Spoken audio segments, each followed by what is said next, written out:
Bill Doyle, Worcester Telegram. Just what kind of feeling are you left with at the end of the season?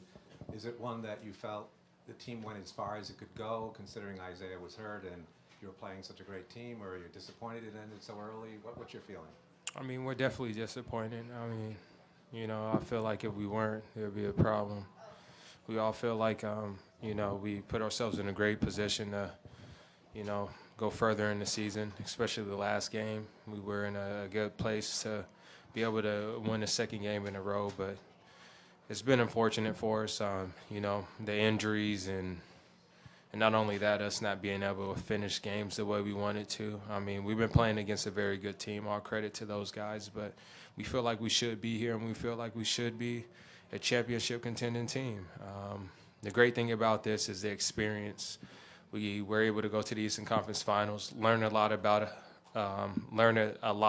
being in this position, and I feel like it's going to help us for next year. Avery, Michael Pina, Vice Sports. How would you say that you've grown as an individual on the court this season, and what did you learn about yourself in this series? I mean, I learned a lot. As a player, the coaches, the players, my teammates, they pushed me the entire year to be the best player I can be, but it's all credit to those guys. They brought the best out of me.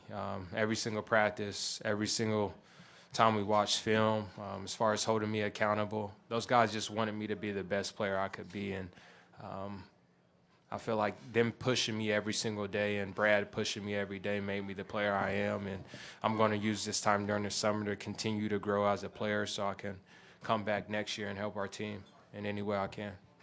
Jared White, CLNS Media and Celtics blog. You guys really were competitive on the road, but were blown out at home. What do you think was the difference for the way that you guys elevated your level? I think we've always responded, to the doubt, people not believing in us, and it was just unfortunate today. We got a bad start, and we couldn't get the lead. I mean, we had some great stretches where we were playing good basketball, but the start of the game was so bad. I feel like it was hard for us to come back. Even when we scored 6 or 7 points in a row, I mean, we were still down by 20 points. So, like I said, we can learn from all the mistakes that we made this year, get better as individuals over the summertime, and be ready for next year. Avery, Mark D'Amico, Celtics.com to your right. Obviously, a feeling of disappointment had to have been felt in that locker room, but there must have been some feeling of accomplishment of what you guys have been able to do. When you look at this season as a whole, what was just the environment in the locker room when you guys kind of talked to each other and in a few moments relived what you guys were able to accomplish this season? Yeah, I mean, after the game, obviously we were all disappointed in the way we ended the season, especially with the losses at home.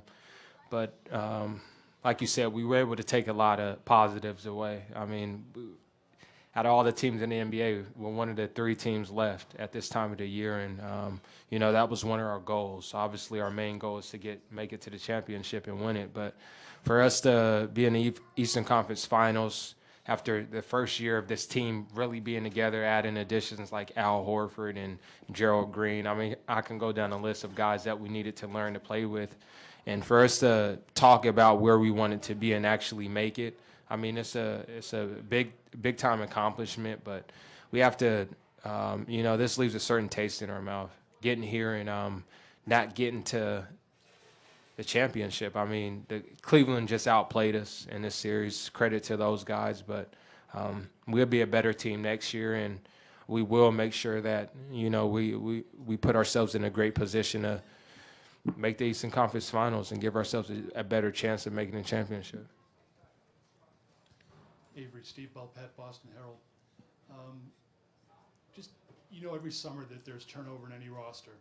Considering the way you guys had developed as a group, is that going to be a little bit extra difficult this year? Yeah, it could be. I mean, it's out of our control as players.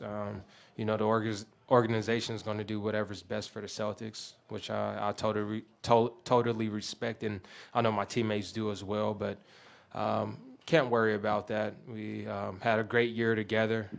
If guys are here, if guys aren't, We all wish the best for each other, but I do feel like this is a special group. We all gave our heart every single night, play as hard as we could, and I respect all my teammates, and I really appreciated playing with all the guys I had a chance to play with this year.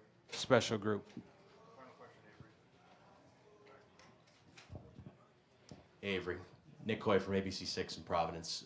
You were here with the previous group with Paul and with Kevin, and obviously when you were knocked out of the Eastern Conference Finals back then, it was the end of that group. Do you feel like now, obviously disappointed being knocked out of these East Finals, this group is just getting started on the road to what it really wants to accomplish?